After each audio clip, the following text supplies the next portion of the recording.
In a league filled with colorful characters, none was more colorful than the late, great Ted Double Duty Radcliffe.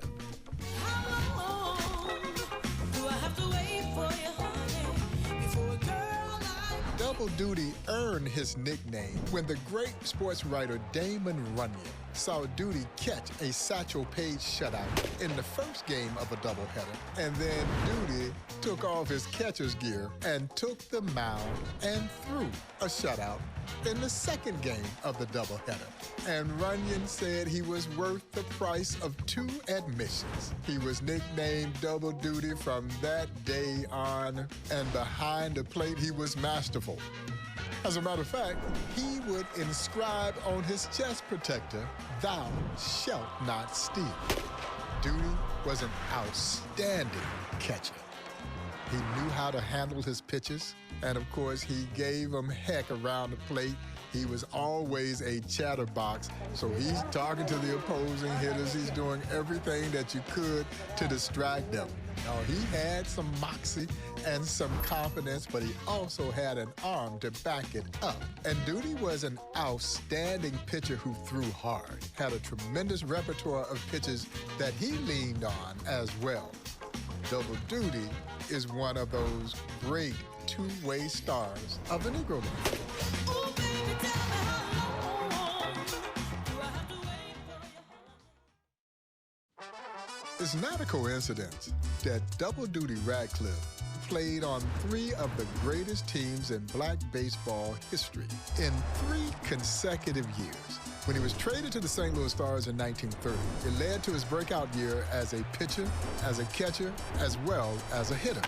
And then the Homestead Grays of 1931, a team that featured Josh Gibson, Oscar Charleston, and the legendary Smokey Joe Williams, is the team that Double Duty selects as the greatest baseball team of all time.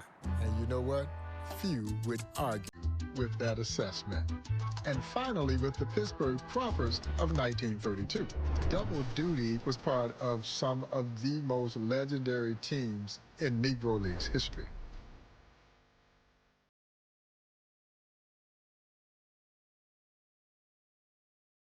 To give you an indication of just how much Double Duty and his comrades in the Negro Leagues loved the game, because we talk about this all the time.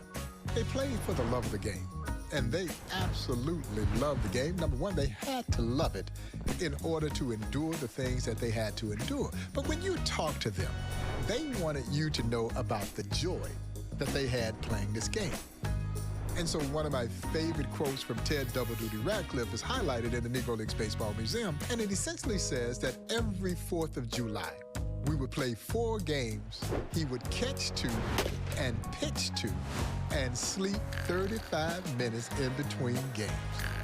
Yeah, you've got to love it.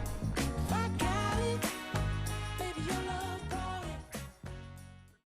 it. It's still in San Diego as they sleep in San Antonio. In 1950, at the age of 48, Double Duty ended his Negro Leagues career as a player-manager for the Chicago American Giants. In the 1960s, he would go on to scout for the team we now know as the Cleveland Guardians. But he also formed a close relationship with the Chicago White Sox. It wasn't uncommon to walk into the ballpark, and there was Ted Double Duty Radcliffe, meeting and greeting fans, talking smack. He never stopped. Maybe that's why he lived to be 103. And his grave marker includes illustrations of both a pitcher and a catcher with a baseball in between. Very fitting for Double Duty.